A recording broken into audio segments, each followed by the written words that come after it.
Good day and welcome back to another Dbz Dokkan Metal video. In this video we are going to be taking a look at a preview of the 3 new units that have been announced. So we have the Super Saiyan Goku and Super Saiyan Vegeta, which is going to be the Dokkan Fest unit. We also have a PHY LR Metal Cooler, who is going to be the Carnival banner unit. And then we have a banner Gohan and Krillin, which I think is a little bit of a missed opportunity for extreme sided units, considering we had the movie Piccolo in the first half. But hey, it's more than fine. So we're going to take a look at Super Saiyan Goku and Super Saiyan Vegeta first. In terms of their leader skill, they are a joined forces or movie heroes category, leader of Ki +3, HP attack and defense of 170%. They also have an additional 30% for characters who belong to the pure Saiyans category. So this includes your common Goku and Vegeta joint forces units. We're looking at the LR Vegetas, the LR Vegetos. We're looking at pretty much anything along those spectrums. The third year LRs who already had 200% leads. Plus this also includes units like the God Goku, any movie Goku basically, the SS3 Goku, the new one, the Super Saiyan one from part 1. So it's a pretty decent leader skill. Not the most exciting. Movie heroes having another lead is okay, but yeah, not the most exciting one. Then in terms of passive, they have Ki +3 in attack and defense of 150%, and they reduce damage received by 20%. They get 1 extra Ki per type Ki sphere obtained, and they launch an additional attack that has a high chance of becoming a super attack, plus an additional damage reduction of 20% for 3 turns from the start of turn. So nothing too wild here, kind of stock standard stuff. Additional damage reduction, so for the first 3 turns they have 40% damage reduction, which is pretty good, and then they also have attack and defense of 150%, which is pretty good.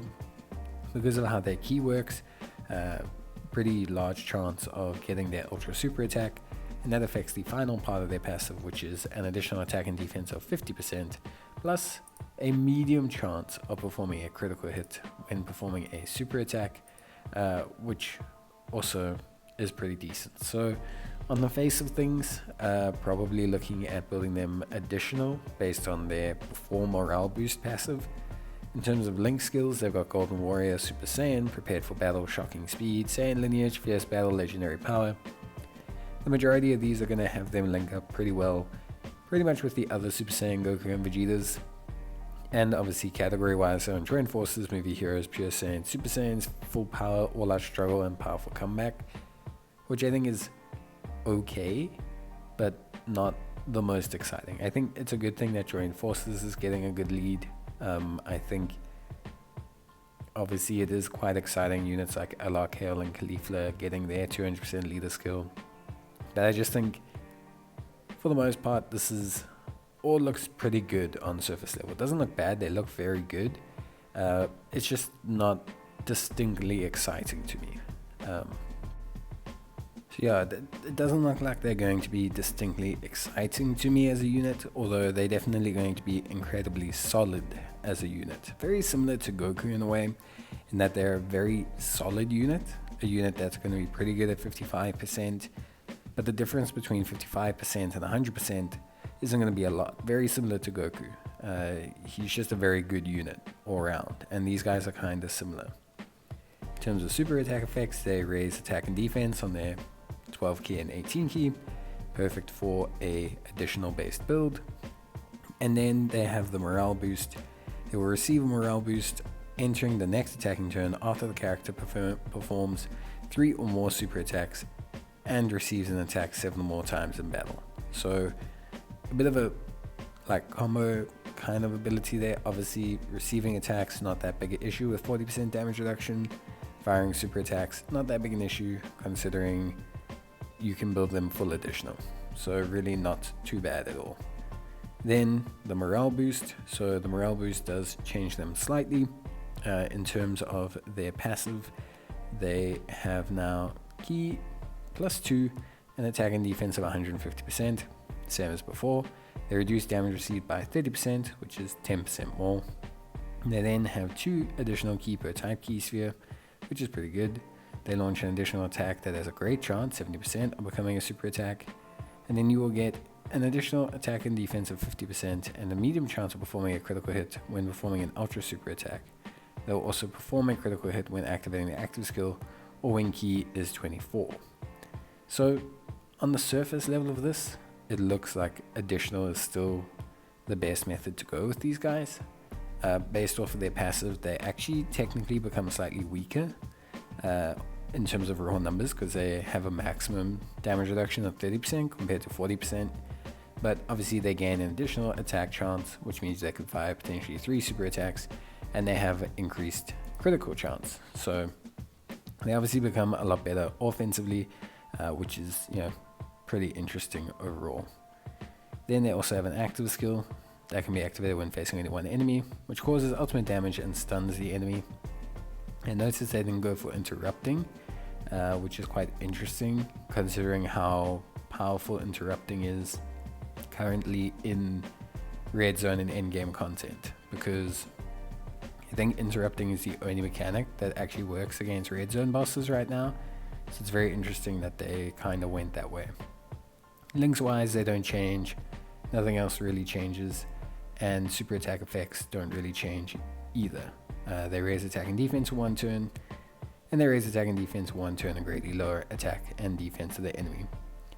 So overall, honestly, they look pretty good. When I say boring, it doesn't necessarily mean bad.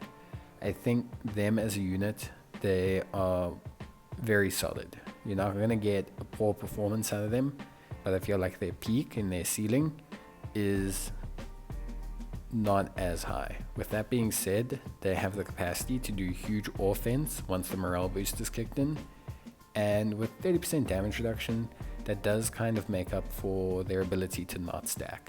They're kind of like a halfway between being as defensively minded as the Super Saiyan Goku, who's obviously always got guard, he's got a revive, he's got stacking attack and defense, and the all-out kind of like damage that the Super Saiyan God Doer is. They strike a nice in between. They're like a good hybrid between LR Vegeta with his 30% damage reduction, forcing kind of super attacks, and the LR Super Saiyan God units, which I think is pretty good overall. So then the next unit is obviously Metal Cooler, who's an extreme physical type. In terms of Cooler, leader skill right off the bat, very nice. 200% Wicked Bloodline. It does not cover too much more than the Cooler one, the Strength Cooler one, but it obviously is just a good leader skill because it encompasses Full Power Freezer, Cooler, Metal Cooler. All your top tier LRs can now fit under one team, and you can stick all their support under one team as well, which is obviously very, very good. In terms of his passive, so he recovers 10% HP at the start of turn, and if HP is 50% or less, you will recover another 10% HP. So he already recovers 20% HP if you're below 50% HP. That's pretty good. He then has Ki +2 and attack and defense of 130%. He then will have an additional defensive boost of up to 100%. The more HP remaining, the greater the defensive boost. He then gets an additional Ki +1 and attack and defense of 15% up to 60% with each attack received. He will then recover 10% HP at the end of a turn in which an attack was received, and recovers an additional 5% when there's another ally whose name includes Metal Cooler attacking in the turn. He has a great chance of nullifying unarmed super attacks directed at the character, and he revives with HP fully recovered when the character is KO'd once. So something very, very important here is that Cooler recovers a lot of health. Okay, we're talking 10%, potentially 20% if you're below 50%. Then get another 10% at the end of the turn in which an attack was received. So you're looking at 30% on each rotation if you have a Cooler. Not to mention, okay, you can also gain another 5% if there's another ally whose name includes Metal Cooler attacking in the same turn. So that's attacking in the same turn. You don't have to have them linked up with each other. Let's say, hypothetically, you want to have Cooler, for example, as lead on both sides. then you can float one cooler, and in the turn that cooler is also in the turn, you will gain an additional 5% for each cooler. So you are gaining a lot of regen. Very similar to Kid Buu in being that although the unit doesn't provide guard or anything like that, on the surface level his defense should get pretty high. 130% attack and defense plus 100% defensive boost based on your health, plus an additional 60% that you'll get after just receiving 4 attacks. That's pretty good. His defense should get pretty damn high. In terms of link skills, he also looks pretty solid. They gave him Big Bad Bosses, which was a big plus for Metal Cooler. Thirst for Conquest, which is obviously a big plus. Then you've got Strongest Clan in Space, pretty standard. Fierce Battle, pretty standard. And Legendary Power, pretty standard. So he shares 5 links with both AGL Full Power Freezer and Strength LR Cooler. So already great unit, great linking partners. Looking very solid already. In terms of his link skill or his active skill, it can be activated from the 7th turn or from the 5th turn from the start battle, or if you've received an attack 7 more times, or after you've activated the revival skill. You will increase your attack temporarily and you will recover 30% HP, which is pretty nuts. So it's all looking really kind of regen-y, kind of health based, and I think a lot of teams needed this. If you look at teams like Terrifying Conquerors, if you look at the Wicked Bloodlines teams, if you look at the best performing teams in Red Zone, a lot of them have heals. A lot of them have revives, a lot of them have heals. When you look at the Ginyu Force, the big component of the Ginyu Force being successful is that they have 2 heals. Here, you get 30% back every turn pretty much. You're then also getting an additional 5% if there's a Metal Cooler on the team. You are then also have the ability to use the active skill with either cooler. Remember, you can only use the revive once, but either cooler can use the active skill, and that's another 30% heals, which is very good. So he's looking pretty solid. As a unit on the team, even if you only run one of them, as a unit on the team, getting a 30% heal and having strong units like AGL Full Power Freezer, Strength Cooler, Kuliaser, a lot of them have Metamorphosis, so it's very strong. In terms of his categories, he's on Wicked Bloodlines, Resurrected Warriors, Movie Bosses, Artificial Life Forms, Terrifying Conquerors, Target Goku, Revenge, Corroded Body and Mind, Accelerated Battle, Power Absorption, Powerful Comeback. Very big component, very big buff to a lot of those teams, especially if you look at a unit like Cell, AGL Cell. Yeah, now he's got this Metal Cooler that can kind of rock up on his team. You've got the other Metal Cooler that can rock up on the team. Yeah, if you have all 3 Metal Coolers on the team, you could be regenerating a lot of health. And you can now float the AGL Metal Cooler. It's a very nice looking team. And he also has a 200% lead, which means he's going to be doing even better. In terms of his abilities, nicely as well, he's got raising defense for 1 turn on both his 12 and 18 key. And he also massively raises attack, which is a very nice ability to have to keep yourself very kind of motoring on. Obviously, something else that's also pretty important to take note of is that this means you can build him into full crit. So you can build him into absolutely full crit and you'll see really good performance out of this guy. I think he looks really solid. So Cooler, I think, is a very interestingly built unit, whereas the Super Saiyan duo is kind of boring in the sense that they're just a hybrid between LR Gogeta and the LR God duo. This guy is a bit different in that he's obviously just the Metal Cooler but on steroids. Huge health regen, nothing else really going on, no guard, no damage reduction, just huge raw defense numbers you'll probably see, and you're going to see huge health regen. That's where this guy's going to come in. That's where he's going to thrive, and I think that's interesting. We're going to have to see how he does based on things like his raw defense. His raw defense being only 10,806 is something to take note of. You could slap an equipment on him and make it 11,300. It's not too high. Yeah, if you look at the God duo, they're only lagging slightly behind. But it'll be interesting to see. His link set is very good. He's got Big Bad Bosses, Thirst for Conquest, which are huge links. And yeah, we're just going to have to see. Now, in terms of banner unit, We'll just quickly cover Krillin and Gohan. So movie heroes lead, solid support, infighter, shocking speed, cold judgment, Kamehameha, courage, and fierce battle. And they are movie heroes, join forces, and battle of wits. Weirdly enough, these guys are actually a great linking partner for the Planet Namek Goku and Krillin. Sorry, Gohan and Krillin, which is why I think they've put them together. They're going to fit under the joint forces lead, which makes obviously Gohan and Krillin a much better unit. And these guys follow a very similar kind of trend. You know, attack and defense 120%, additional attack and defense of 50% when facing 2 or more enemies. They launch an additional attack that has a medium chance of becoming a super attack.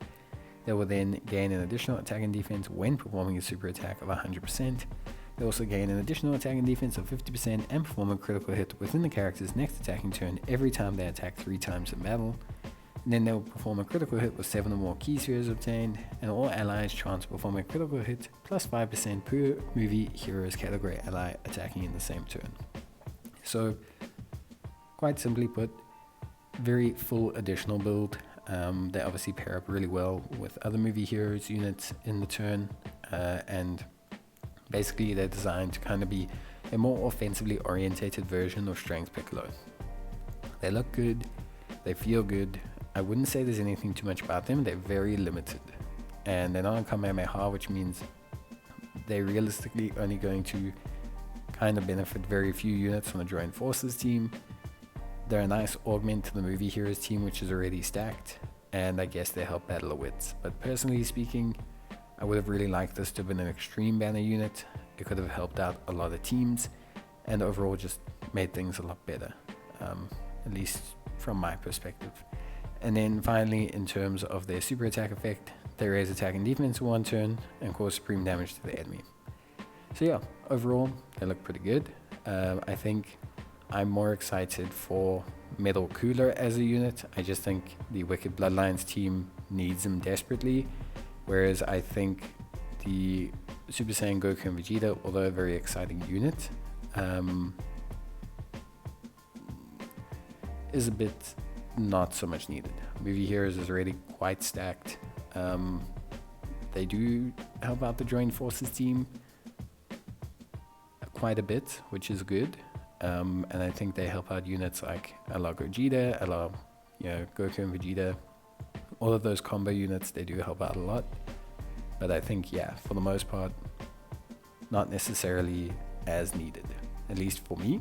For other people, it might be different. But yeah, that's going to be it from me, guys. I hope you enjoyed the video. If you did, leave a like. The animations I will leave in the description down below. You can check them out. Personally, they're okay.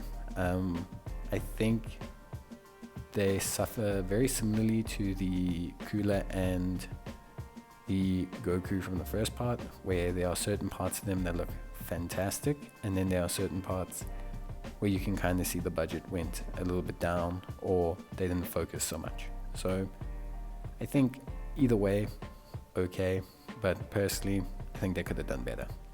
But that's it from me. Hope you enjoyed the video. I'll see you guys in the next one. Bye.